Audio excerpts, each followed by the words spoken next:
Anjali ma'am, आपके पापा की ऐसी कौन सी आदत है जो आपको इंस्पायर करती है?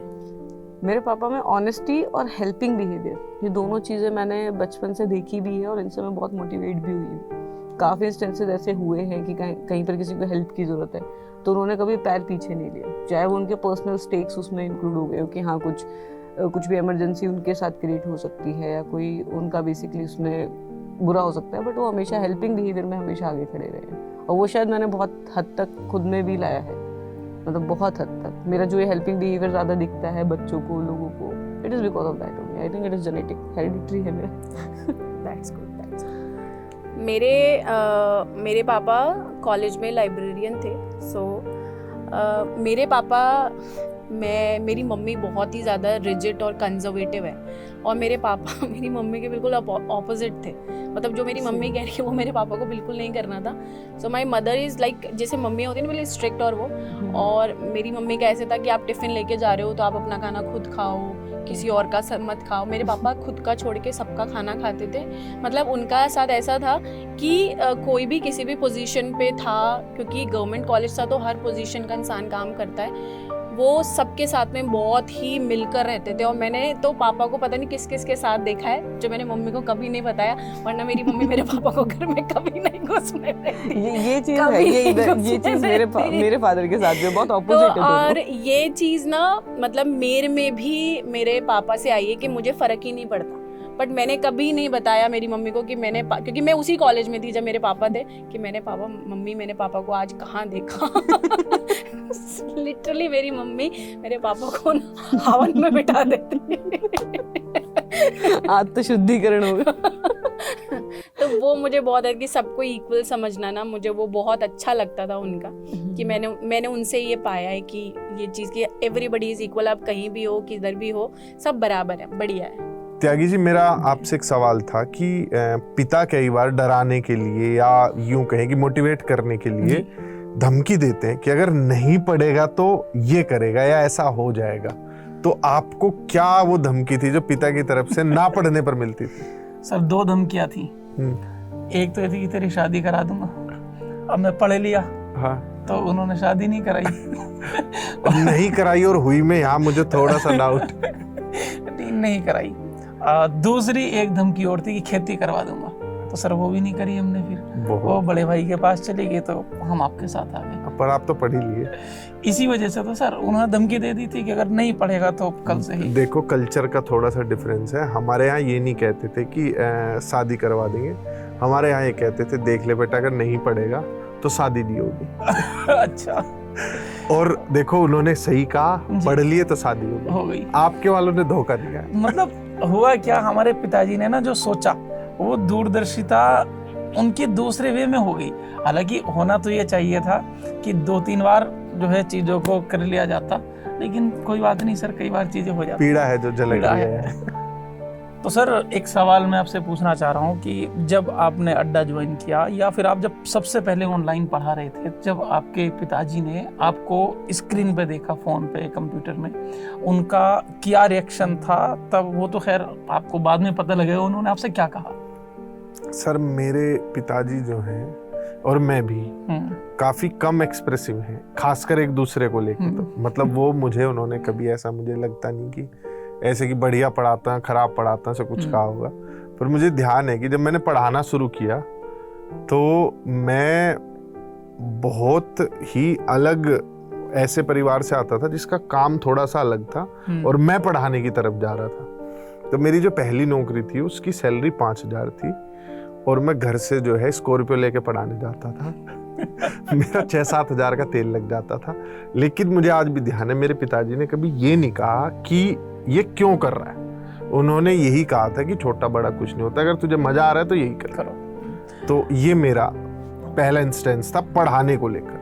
और जब उन्होंने आपको मोबाइल पे देखा, क्योंकि मोबाइल पे देखना ना कई बार ऐसा होता है कि सेलिब्रिटी को हम लोग ये मान के चलते हैं। हाँ, वो मेरी क्लास देख लेते, लेकिन कैसा उन्हें लग रहा है, क्या प्रतिक्रिया, नहीं बताते। अब मैं कम क्लास लेता हूँ तो बोलते रहते, अब तेरी वीडियो नहीं दिखती। तो मतलब उन्हें ऐसा लगता है ठीक है, जैसा चल रहा है ठीक है।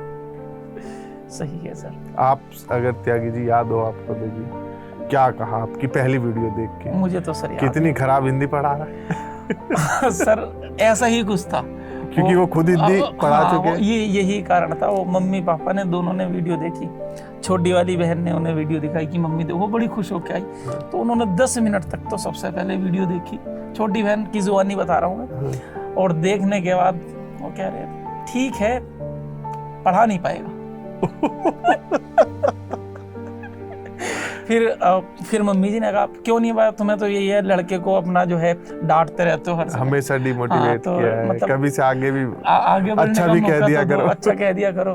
तो कहा अब तू कह रही है तो मैं बता क्या ही कहूँ, लेकिन कि कर नहीं पाएगा, लिख के ले ले, ऐसे पढ़ाया जाता है। इसने हिंदी पढ़ाते समय कोई लाइन सुनाई, कोई कविता सुनाई। तो फिर सर तब से मैंने ऐसा सोच लिया कि जब पढ़ाऊंगा तो 2-4 कविताएं सुनाऊंगा। तो अब इसमें एक वो मैं कल परसों एक वो देख रहा था सर, एक छात्र एसोसिएशन अड्डा 24/7 करके ग्रुप बना हुआ जी, उसमें छात्रों ने एक पोल करवाया था कि कितने लोग चाहते हैं कि त्यागी जी अपनी कविताओं की और शेरो शायरी की जो मात्रा है वो आधी कर दे क्लास में। तो ज्यादा इसमें होगी। 90% लोगों ने सपोर्ट किया है। एक पिटीशन है जो लोग चला रहे हैं कि अब शायरी कम कर दो, पिताजी भी कह रहे हैं।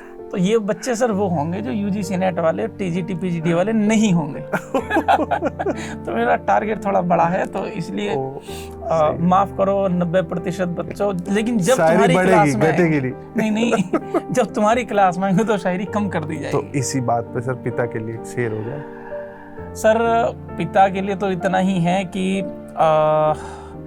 हमारे तन पर कपड़ा है, हमारे पेट में रोटी है, हमारे सिर पर छत है, पिता है तो इस दुनिया में हमारे पास सब है, बाकी कुछ नहीं है। पिता के सिवाय तो इस संसार में कुछ नहीं बचता। मतलब वो व्यक्ति जो हमारे लिए अपने अरमानों की जलती चिता हो चुका है, वो छोटा सा लड़का आज पिता हो चुका है। इमोशनली कर देता सर। सर अगर आपके पिताजी को दुनिया में कोई ऐसा नियम बदलना हो या नया कोई नियम बनाना हो तो वो क्या बनाएंगे? वो नियम सर मैं ये कह सकता हूँ कि कई बार जो पेरेंट्स होते हैं वो हमेशा मतलब अच्छा ही सोचते हैं, चाहे वो पिताजी हो या माताजी हो। लेकिन कई बार ऐसा होता है कि वो जैसे मतलब जिस फ्लो में दुनिया चल रही है, जैसे अड़ोस पड़ोस में कई बार चीज़ों को देखते हैं और वो उन्हीं से मतलब कंपेयर करके चीज़ों को मतलब थोपते हैं कई बार, और ये मतलब सभी के लगभग पेरेंट्स के साथ में है, कॉमन है ये। हाँ। तो नियम का मतलब कुछ ऐसा है कि सबसे पहले कि अपने बच्चे को देखिएगा, मतलब अपनी चीज़ों को देखिएगा और उसके हिसाब से मतलब चीज़ें करिएगा कि कुछ ऐसा ना हो कि जो एक कॉमन चीज़ें हैं वो सब पर मतलब जो है लागू हो जाए, कुछ इस तरह की चीज़ें। मेरे फादर को तो ऐसा है, उनको अगर कुछ बदलना हो तो वो सबके हाथ से मोबाइल हटा दे।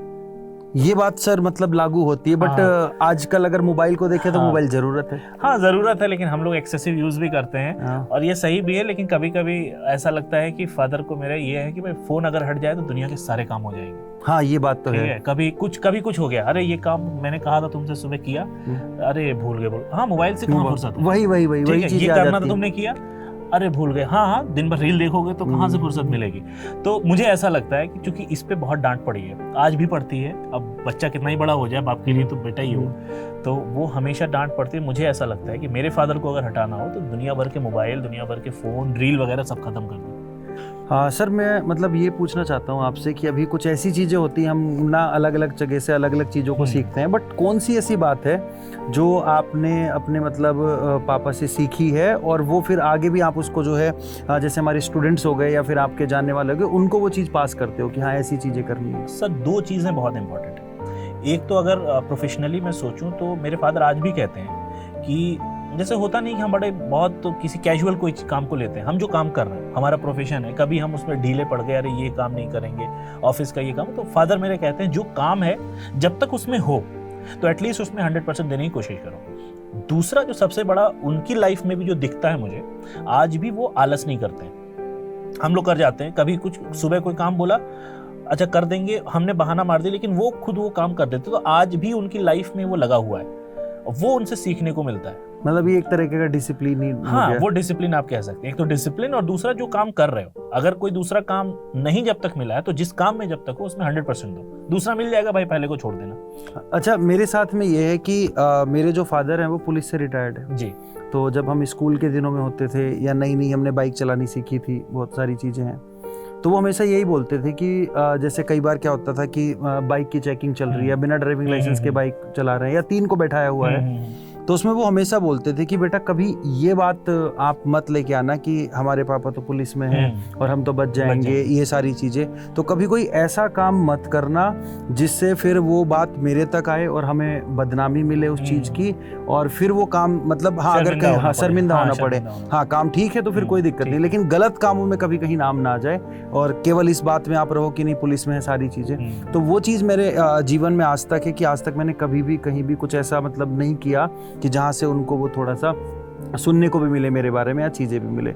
और एक वो सुबह उठने वाली बात तो वो मतलब मैं हमेशा अमल करता हूँ, क्योंकि वहाँ मतलब ऐसा होता है कि कई बार उनको मतलब अगर हम सुबह उठ रहे हैं ना तो एक अलग ही खुशी उनको मिलती है। तो वो वाली भले उनसे कुछ रिलेट ना हो हाँ, हम कोई काम ना करें, हाँ, बैठे रहे सुबह उठ खाली, गए हाँ, हाँ ठीक है, फिर भले बाद में वो नाश्ता वाश्ता करके 10-11 बजे फिर सो गए। हाँ, तो वो चीज़ें। तो ऐश्वर्या मैम, आज मैं आपसे एक सवाल करना चाहती हूँ कि आपके पापा का ऐसा कौन सा सपना है जो आप पूरा करना चाहते हैं? कि मेरी शादी हो जाए। नहीं, मेरी मम्मी का सपना ज्यादा है। But I think jokes apart, I think मैं कहीं ना कहीं उनके सपने को अब जी रही हूँ, मुझे ऐसा लगता है, बिकॉज उन्होंने मुझे हमेशा यही समझाया था कि बेटा जो करना है कर ले, but just be the best in it. कुछ ऐसा करना है जिसमें आप लोगों की मदद कर सकें, लोगों की जिंदगी बदल सकें, एंड आप उसमें माहिर हैं, मतलब फिर आपसे बेहतर उसमें कोई नहीं है। एंड मैं डेली उस सपने को जीती हूँ, बिकॉज मैं रोज खुद से ही कम्पीट कर रही होती हूँ, आगे बढ़ने की कोशिश कर रही होती हूँ, और यही देखती हूँ कि आज मैं ऐसा क्या पढ़ा दूँ, आज मैं अपने स्टूडेंट्स को ऐसा क्या बता दूँ जिससे उनकी जिंदगी बदल जाए। बहुत खूब, बहुत बढ़िया, बहुत बेहतरीन। तो निकिता मैम, हाँ जी, हर माँ बाप का अपने बच्चे के लिए कुछ ना कुछ सपना होता है। आपके पापा ने भी आपके लिए कोई सपना देखा होगा, बिल्कुल देखा है मैम। तो क्या आपने उसको पूरा कर लिया? नहीं, फिलहाल अभी तक तो मैंने पूरा नहीं करा है, बट मैं उस कोशिश में हूँ कि जल्द ही आने वाले कुछ समय में उस सपना को पूरा कर लूँगी। वो ये है कि मेरे पापा देखना चाहते हैं कि मेरे नाम के पीछे डॉक्टर लगा हुआ हो। तो मतलब मेरी पूरी कोशिश यही है कि आने वाले 1 साल के अंदर मैं अपनी डॉक्टरेट को फिनिश करके उनको ये दिखा दूँ कि उनके बेटी के नाम के आगे that is doctor Nikita Arora वो लग जाए। और ये तो आई थिंक सिर्फ अंकल का ही नहीं, ये तो अब मैं भी आपके लिए अब ये विश करती हूँ और होप करती हूँ कि बहुत ही जल्दी आपका पीएचडी कंप्लीट हो। जी, थैंक यू मैम। तो ऐश्वर्या मैम, अगर आप और आपके पापा दोनों पढ़ा रहे हो तो दोनों में से किसका जो टीचिंग स्टाइल है वो सख्त होगा? मुझे लगता है सिर्फ मूंछों का फर्क होगा।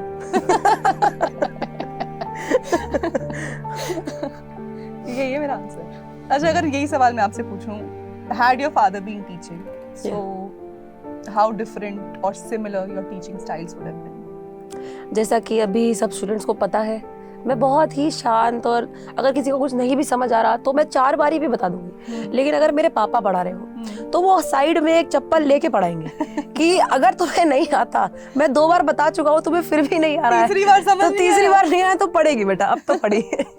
तो यही डिफरेंस है उनके और मेरे में कि वो तो बस कि हाथ छोड़ने को तैयार है और मैं कि चल यार कोई बात नहीं, मैं बता ही देती हूँ दोबारा।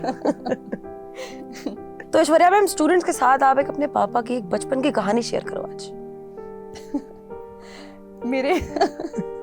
मेरे father I would like to call him a polymath, मतलब वो बहुत सारी चीज़ों में बहुत अच्छे हैं, बहुत अच्छे टीचर भी हैं, हैंड राइटिंग भी पढ़ लेते हैं, काउंसलर हैं, कुंडली बना लेते हैं, वास्तु जानते हैं और स्केटिंग करते हैं, पता नहीं क्या क्या ही करते, एवरीथिंग ही इज लाइक ऑलराउंडर है। तो वो मैंने पूछा ये आया कहाँ से, तो कहते बचपन में एक बार उनके हमारे शहर में दारा सिंह का फाइटिंग बॉक्सिंग मैच होना था और बाहर से कोई एक और यूएस से एक फाइटर आया था बॉक्सिंग करने, तो उसको देख के उनको बड़ा इंटरेस्ट आ गया। तो उनका जो कोच था कुछ यहाँ खा के उसका पेट खराब हो गया। तो मेरे दादाजी डॉक्टर थे, तो रात को आए, उन्होंने ट्रीटमेंट लिया और he did it free of cost. So मेरे पापा ने उनको देखा और उनको शौक चढ़ गया कि मुझे भी बॉक्सिंग सिखाओ। तो वो 7-8 साल के थे और उन्होंने रात को ये शो डाल दिया, तो वो कहते तो कल मेरे पास आ जाना। तो वो गए उसके सीखने, तो उसने थोड़ा बहुत सिखा के कहा नहीं तेरे ना क्या कहते हैं ये रिफ्लेक्सेस थोड़े स्लो हैं, तू एक काम कर, तू बॉडी बिल्डिंग कर ले। अब तब हमारे शहर में बॉडी बिल्डिंग का कुछ था नहीं, तो वो एक बैग, स्कूल बैग ना, उसमें भूसा भर दिया उन्होंने और उसको टांग दिया और कहते फिर मैं उसके ऊपर प्रैक्टिस करता था मुक्के मारने की। और जब वो वर्क नहीं किया फिर लोहा वोहा लेके उससे अपनी बॉडी बिल्डिंग वगैरह शुरू कर ली। फिर कहते मुझे एक दिन शौक चढ़ा, 7 साल का ही था, कि अब मुझे सिपाही बनना है, ये सब हो गया, मुझे अब सिपाही बनना है। तो रात को रोने लग गए कि मुझे सिपाही की ड्रेस ला के दो। तो मेरे ग्रैंडफादर ने रात को किसी से दुकान खुलवा के वो उनको ड्रेस दिलवा के दी। तो कहते हैं मैं जो भी चीज़ देखता था उससे बहुत इंस्पायर्ड हो जाता था और मुझे लगता था ये ट्राई करना है, ये देखना है। और वो करते करते करते खुद को बेटर करने की वो एक उनके अंदर जो इंस्टिंक्ट थी ना, कि अब ये भी तो हर चीज़ उन्होंने ट्राई की। तो बिल्कुल बहुत ही सेल्फ मोटिवेटेड रहे। एंड आप जब सेल्फ मोटिवेटेड होते हो और आप बहुत चीज़ें करते रहते हो ना, over a period of time किसी ना किसी चीज़ में एक्सपर्टीज आ जाता है, but at the end of the day experiences हो जाते हैं बहुत सारे। बिल्कुल बिल्कुल इस चीज़ ने मुझे बहुत इंस्पायर किया है, उनकी इस चीज़ ने, कि जिद ठान लो कि नहीं यार ये करके देखना ही है, और करके देखो, कुछ नहीं पता आपको जिंदगी वहाँ कहाँ से कहाँ ले जाए। बिल्कुल। तो ऐश्वर्या मैम, आपकी बातों से ये लगा कि आप बिल्कुल अपने फादर की तरह हैं। लेकिन ये ऐसा हमने देखा है कि अक्सर हर बच्चा अपने बाप की तरह बनना चाहता है, लेकिन क्या आपने कभी एक बात सोची है कि आप भगवान की तरह नहीं बन सकते हो? सही बात कही। आई थिंक ये बहुत ही डीप बात आपने कही है, मतलब मैं इसके आगे कुछ कह ही नहीं पाऊंगी। बट आई थिंक एक चीज़ जो हम सबकी लाइफ बिकॉज इतनी डिफिकल्ट हो गई हैं, जितने भी लोग हमें देख रहे हैं वो भी अपनी लाइफ में एक रूटीन पे चलते होंगे, है ना। बच्चे पढ़ाई कर रहे Yes. हैं, पढ़ाने वाले पढ़ा रहे हैं, मेहनत करने वाले मेहनत करते हैं। मेरे पापा जब भी हम लोग सुबह उठते थे ना, उठते ही रेडियो चला देते थे या खुद गाना गा के हमें उठाते थे। और तब हम बोलते थे अरे पापा क्यों सोने दो मत ना, करो, क्यों हाँ सुबह सुबह रेडियो चला दिया पापा, क्यों गाने गा के उठा रहे हो। और आज मैं सोचती हूँ जब मैं सुबह उठती हूँ और इतना काम करके इतनी मेहनत करके, और सुबह उठते हैं कोई होता नहीं है घर में, उठाने कोई वाला, उठाने वाला बस। कोई ऐसे खुशी से उठाने वाला नहीं होता। मुझे याद आता है वो दिन की जब वो ऐसे करके उठाते थे, पूरा दिन अच्छा जाता था। तो आज एक मैसेज मैं सबको यहाँ से देना चाहती हूँ कि ये सिर्फ आपके पेरेंट्स ही आपके लिए कर सकते हैं, आपके माँ बाप ही, कि बिल्कुल। वो इंश्योर करेंगे कि उठते ही मेरा बच्चा एक अच्छे मूड में चला जाए ताकि इसका पूरा दिन अच्छा हो। माँ बाप तो के अलावा और कोई नहीं आता। कोई नहीं आता। और बस I think my dad is my hero, your dad is your hero. Yes, he is a super hero.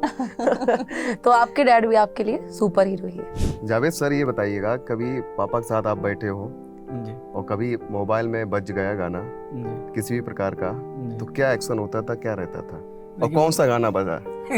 मुझे एक बहुत ही फनी सा इंसिडेंस याद है जी कि पापा बैठे हुए थे इत्तेफाक से, और सीडी पहले चलता था, सीडी जी, प्लेयर। बिल्कुल। तो उस समय सीडी प्लेयर में वो डिस्क आता था, हाँ, लगाया जाता था तो उसमें। अचानक से जो है ना रिमोटवा पे जो है दब गया। दबने के बाद उसमें गाना बजा लहरिया लूटा है राजा। फिर और उसके बाद जो थप्पड़ पड़ा कान पे, वो तो मुझे आज तक याद है कि भाई कुछ भी हो, जी लेकिन फादर होते हैं, बाप होता है। और डिसिप्लिन कहीं ना कहीं इंसान अगर माँ से ज्यादा अगर किसी से सीखता है तो वो है फादर से। अच्छा, ये कब कितने वर्ष पहले हुआ था लगभग? ये 2006 के आसपास की बात है, 2005-6 की बात है। ऐसा होता है सर, मेरे साथ भी ऐसा हुआ था। ये नहीं कौन सा गाना आया था, वो बीड़ी जला ले जिगर जिगर से से पिया, पिया, तो जिगर में बड़ा आ गया। छोटा सा बूफर आया था, तो एक मन होता है कि हाँ गाना बजाओ, तो मैंने बजाना स्टार्ट किया, उधर से पापा श्री आ गए। अब वो ऐसा भी नहीं एकदम दबा ले बटन, जब लोग बटन दबाई तब तक पिताजी सामने खड़े, तो हालांकि डांटे लेकिन पीटा नहीं, लेकिन उनका जो डर था वो अलग। एक तो गाना खराब, ऊपर बीड़ी जला ले, तो इसलिए पापा ने यही बोला कि बता अभी तुम्हारे ये गाने हैं तो आगे क्या होगा फिर, तो ये हो जाता है। शान सर, जी सर। जैसा कि आप आज जिस मकाम पे हैं, जी जो कुछ भी हासिल किया है, जी सर। इसमें आपके पिताजी का क्या रोल है? सर मैं सच बताऊं कि पापा यार सर बहुत कुछ ऐसा कर देते हैं कि हम लोग समझ नहीं पाते हैं। जब मैंने पढ़ाना स्टार्ट किया था, आज से लगभग 6 से 7 साल हो गए, तो उनका एक कहना था कि तुम जो भी करो अच्छा करो और किसी को गलत ना करो। तो जब मैंने पढ़ाना किया तो बहुत सारे ऐसा होता ना कि जब आप पढ़ाना स्टार्ट करो तो बहुत सारे लोग आपको डिमोटिवेट करने के लिए तैयार रहते हैं, लेकिन पिताश्री का एक ऐसा था कि पीछे से बैकअप देना है, और यही बोलते थे कि तुम्हें जो करना है, अगर तुम पढ़ाई, पहले वो चाहते नहीं थे हम पढ़ाएं, लेकिन मेरा एक पैशन था, मेरी दादी हेड अध्यापिका थी, तो वो भी चाहती थी कि तुम एक अच्छा कार्य करो बच्चों के लिए। तो मैंने जब पढ़ाना स्टार्ट किया था, तो पढ़ाने स्टार्ट करने के बाद मैंने क्या किया था कि हर व्यक्ति जो चाहता है कि थोड़ा अच्छा से करे, तो मैं प्रयास और मेहनत लगाता। मेरे पापा बोलते रहे तुम कार्य करते रहो, ये मत सोचो सफलता मिलेगी कि नहीं मिलेगी। और जब यानी कि मैं कार्य करता रहा, मेहनत करता रहा, तो आज धीरे धीरे जो भी कर पाया हूँ, आज तक यहाँ पर बैठा हूँ, तो बहुत बड़ा योगदान उनका। मैं इस चीज़ को तो मैं कभी कह ही नहीं सकता हूँ कि मेरे पिताश्री और माताश्री, हर एक माँ बाप का पीछे का बहुत कुछ होता है बच्चे के लिए, लेकिन एक साथ देना, ऊपर से तुम्हें सपोर्ट करना, ऊपर से तुम्हें यानी कह सकते हैं डीमोटिवेट जो लोग करते हैं उनसे बचाना, ये बहुत बड़ी बात होती है।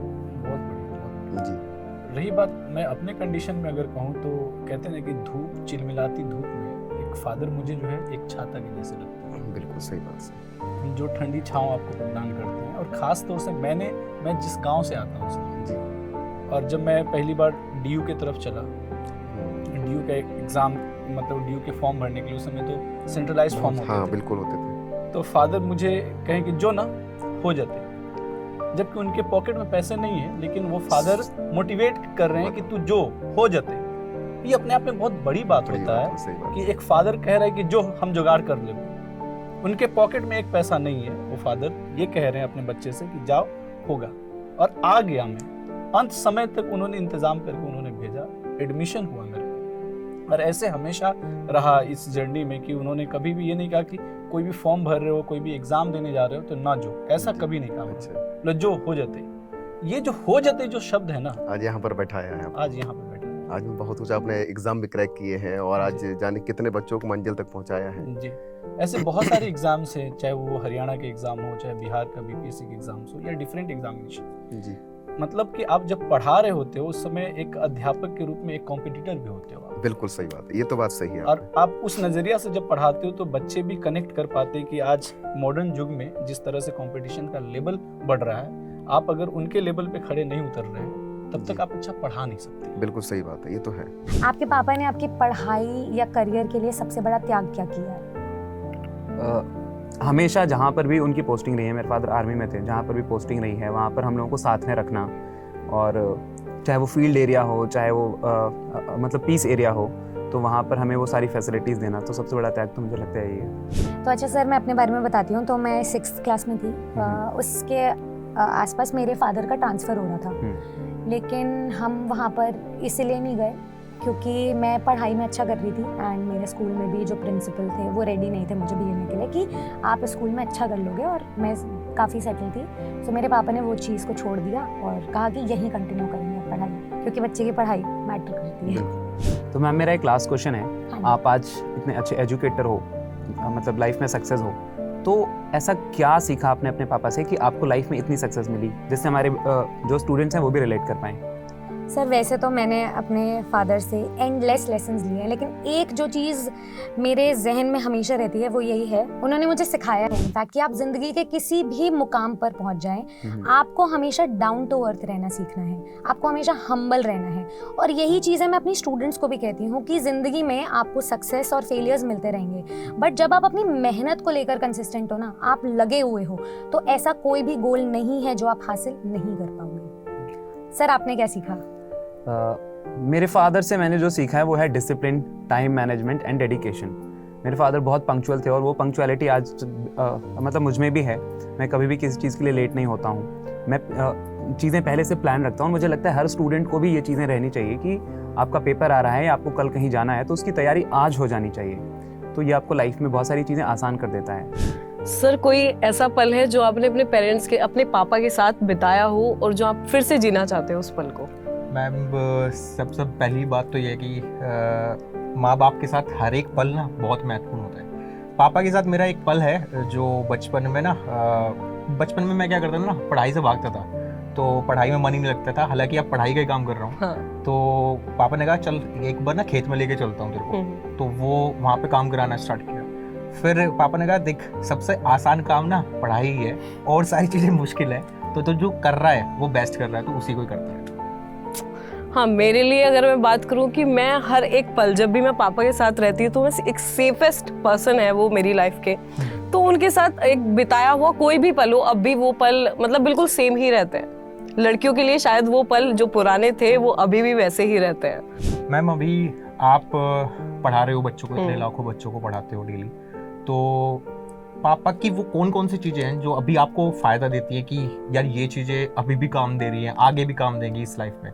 सर अगर मैं सबसे बड़ी चीज़ जो बोलूँ, मेरे पापा फार्मर हैं और फार्मिंग तभी हो पाती है जब उसमें तुम डबल मेहनत दो।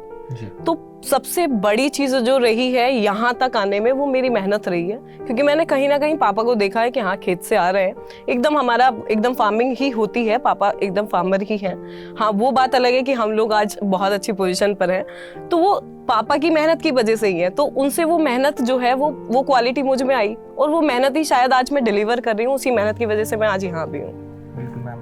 मेरे को लगता है मैम, जैसे अभी मैंने इंजीनियरिंग की है, तो मेरा इंजीनियर बनने का सपना था कि DRDO या इसरो में काम करूंगा, बट जिंदगी वही है कि घुमाती है। तो इत्तेफाक से मैं टीचर ही बन गया। हाँ। और मेरे पापा का प्रोफेशन भी टीचर ही है। तो इनडायरेक्टली मैं वही काम कर रहा हूँ जो पापा कर रहे हैं। तो वो हमेशा चीज की कैसे बच्चों तक वो इन्फॉर्मेशन पहुंचे। एज ए शिक्षक हमारा काम सिर्फ पढ़ाना नहीं होता, हमारा काम होता है बच्चों की जिंदगी को तब्दील करना, उनकी लाइफ कैसे चेंज होती है, उनका एक माइंडसेट बदलना। बिल्कुल। मैम, आपके पिताजी की ऐसी कौन सी आदत है जो आपके अंदर भी आ गई है और आप चाह के भी अब बदलना चाहो तो नहीं बदल पा रहे हो आप? ऑन कैमरा कहना तो नहीं चाहिए, लेकिन ठीक है, अब सवाल आया तो जवाब तो देना पड़ेगा। मेरे पापा की एक सबसे ख़राब आदत जो मुझे मिली है वो है गुस्सा। मेरा गुस्सा बिल्कुल मेरे पापा की तरह है। मैं बहुत शॉर्ट टेम्पर्ड, बहुत तेज़ी से गुस्सा आता है, बहुत ज़्यादा आता है। लगता नहीं है कि आप शॉर्ट टेम्पर्ड हैं? नहीं, मैं बहुत शॉर्ट टेम्पर्ड हूँ। मेरे पापा को कोई भी छोटी से छोटी गलती बर्दाश्त नहीं होती, और सेम मेरे साथ भी वैसा ही है कि मैं छोटी छोटी गलतियां बर्दाश्त नहीं कर पाती। बहुत जल्दी गुस्सा आएगा लेकिन बहुत जल्दी ठंडा हो जाता है। तो ये पापा की एक ख़राब आदत जो मुझे मिल गई और मैं उसको छोड़ नहीं पा रही हूँ, कंप्लीटली नहीं छोड़ पा रही हूँ। ऐसा नहीं है कि कोशिश नहीं की है, गुस्से को कम करने के लिए बहुत सारे अपने प्रयास हैं, लेकिन पूरी तरीके से ख़त्म नहीं हो रहा। आपके तो संगीत में काफ़ी सारे प्रयास होंगे मैम, कुछ तो वहाँ से भी कवर कर सकते हैं। हाँ, वहाँ से कवर किया है बहुत हद तक, लेकिन अभी भी वो चीज़ें कहते हैं ना कि जो इनबिल्ट हैं वो जा नहीं सकती। तो पापा की वो आदत मेरे अंदर बचपन से आई है और वो नहीं जा पा रही है कि छोटी छोटी बातों पे गुस्सा आना। थोड़ी नकचड़ी हूँ पापा की तरह, तो वो चीज़ें पापा से मिली हैं। मैं आपसे भी पूछना चाहूंगी कि आपके पिताजी की कौन सी ऐसी चीज़ है जो आपके अंदर आई, कौन सी ऐसी आदत जो आपके अंदर आई? आपको बात सुन के ना हंसी आएगी, बिकॉज एक्चुअली मेरे पापा की आदत है कि अगर उनको 2 मिनट का भी ब्रेक मिला है ड्यूटी से, मेरे पापा पुलिस में है, सो अगर उनको 2 मिनट भी छुट्टी मिली है या फिर 4 मिनट भी, मेरे पापा तुरंत बोलते हैं कि चलो मेरे को सोने के लिए जगह दे दो। एंड मेरे साथ भी ये सेम हैबिट है कि मुझे अगर थोड़ा सा भी टाइम ऑफ मिल रहा है तो I just take a quick nap, जो कि बहुत ही लेजी आदत है, ऐसी आदत होनी नहीं चाहिए, पर ये मेरे पापा से मेरे में आ गई है, जो मेरी मम्मी दोनों से ही परेशान है इस चीज़ नहीं, वो एनर्जी क्रिएट करने के लिए बहुत अच्छा है, लेकिन जो छोटी छोटी नैप होती है, छोटे छोटे, तो ये एक अच्छी आदत भी है, खराब नहीं है वैसे। आपके पिताजी की कोई ऐसी आदत जो आपको लगता है कि खराब है और आपके पिताजी को छोड़नी चाहिए लेकिन वो छोड़ नहीं पा रहे हो? बहुत ही डिप्लोमेटिक आंसर इसका, too much concern for everyone. मतलब ये रहता है कि जहाँ कंसर्न दिखानी है वहाँ तो दिखाओ, जहाँ नहीं दिखानी है वहाँ पे भी दिखाएंगे। सो अगर ज़रा सी भी छोटी सी भी बात हो गई, अरे बेटा ये नहीं करना वो नहीं करना, मतलब छोटी छोटी बातों पे ना इतनी कंसर्न नहीं होनी चाहिए। और आपके लिए क्या बात हो सकती है मैम, अगर ये क्वेश्चन मैं आपसे पूछूँ तो? ये मेरे लिए काफ़ी भारी हो सकता है, इसके बाद मुझे मार भी पड़ेगी, मुझे पता है। सुनने के बाद पिताजी जब मैं घर पहुंचूंगी तो एकदम बढ़िया से चप्पल जूते सहेज के रखे होंगे उन्होंने कि आओ बेटा आओ, तुम्हारी थोड़ी पूजा की जाए। इसका जवाब ये है कि मैं चाहती हूँ, मुझे थोड़ा सा धूम्रपान से परेशानी है और मैं बचपन से ही, मुझे नहीं पसंद, स्मोकिंग नहीं पसंद, कोई करे। अब रोकना तो ऑब्वियसली करी होगी कई बार। हाँ, तो मेरे पिताजी स्मोक करते हैं और मैं ये बचपन से चाहती हूँ कि वो स्मोकिंग छोड़े। हालांकि वो फ्रिक्वेंट नहीं है, पर क्विट भी किया होगा, कई बार किया होगा। वो मेरे सामने अब स्मोकिंग नहीं करते। पिछले लगभग 7-8 सालों से वो जब भी मुझे देखते हैं तो वो स्मोकिंग के नाम से ही तुरंत उनको थोड़ा सा लगता है कि नहीं, इसके सामने नहीं करना, वरना डांट देगी। क्योंकि एक उम्र होती है कि कहते हैं बेटियों के लिए कि पिता के लिए बेटी एक उम्र के बाद माँ बन जाती है, तो उन्हें अपनी बेटी में अपनी माँ दिखने लगती है। तो वैसा कुछ है उन्हें। हमारे यहाँ दादी को बिब्बी बुलाते हैं हमारी भाषा में, तो मैं उन्हें ऐसा लगता है कि मैं रिफ्लेक्शन हूँ अपनी बिब्बी का। तो वो कहते हैं कि मुझे इसे देख के ना बिब्बी की याद आती है, और ये जब भी मेरे सामने आती है मुझे लगता है कि ये सिगरेट पीऊंगा तो ये डांट देगी, तो इसलिए वो मेरे सामने कभी स्मोक नहीं करते। आपने पापा में खौफ बिठाल के रखा है, यूजुअली पापा बच्चों में खौफ बिठालते हैं। नहीं, ये अकेला खौफ है। उसके अलावा और कुछ नहीं है, ये अकेला खौफ है, वरना तो हमारे पिताजी काफी रौबदार इंसान है। पिता रोटी है, कपड़ा है, मकान है, पिता नन्हे से परिंदे का बड़ा आसमान है। पिता रोटी है, कपड़ा है, मकान है, पिता नन्हे से परिंदे का बड़ा आसमान है। पिता है तो घर में प्रतिपल राग है, पिता से माँ की चूड़ी, बिंदी और सुहाग है। पिता है तो बच्चों के सारे सपने हैं, पिता है तो बाजार के सब खिलौने अपने हैं।